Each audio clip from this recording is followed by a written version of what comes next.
Roland Burris. Turns out that his son got a government job from Blagojevich about 5 months ago. Huh. Who would have figured that? But if you think that's bad, because it seems like, hey, you know, his son gets something from Blago gets to appoint Burris and make himself look a little bit better for his upcoming trial by saying, hey, look, I appointed a guy without taking any money for it, etc. All this Chicago love going around, right? But it gets better.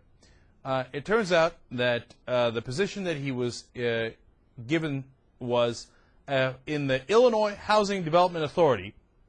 Illinois Housing Authority. That's interesting. Well, Roland Burris II, unfortunately, had an Internal Revenue Service tax lien on his house for $34,163, and his house, his Chicago home, is also in the middle of a foreclosure lawsuit.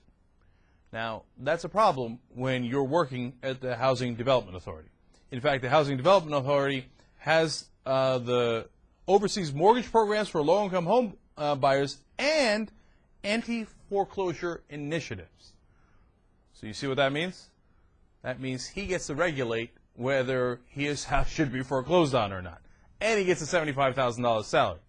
Now, if I'm going to put someone in the housing department in my home state, I'd want to make sure that his housing was kind of in order before I did that.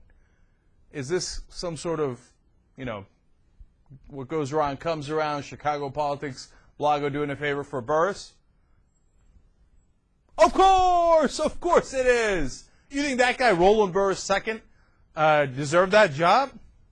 It certainly doesn't. It would be a wild coincidence if it turns out he's an enormous expert on housing, even though his own house is a mess, right? And that Blago absolutely needed him to run that department. You know, that would be an interesting coincidence. Look, Roland Burris has got to go. Got to go. I mean, come on. Cannot play with him. Cannot win with him. Cannot coach with him. Can't do it. No way. Can't do it. You got to go, Roland. This is absolutely embarrassing, man.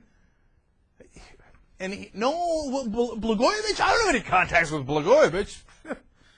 Hell no! I never heard of the guy. What are you talking about? Oh, he hired my son. He gave him a $75,000 job for a job he appears to be wholly unqualified for. I didn't know that. Oh, I tried to raise money for him, and I lied about that, but I couldn't raise the money anyway, so don't worry about it. Oh, come on, Roland. You got to go. Look, we're going to have to get this guy out with a, shovel or something. You got to pry him out of that seat. But you got to do it. I don't know how they're going to do it technically, but they got to. This guy's never going to give up. He just loves being a senator at this point, no matter how ridiculous he looks, no matter how little chance he has in 2010. Doesn't matter. But they got to remove him from office. This is absolutely ridiculous.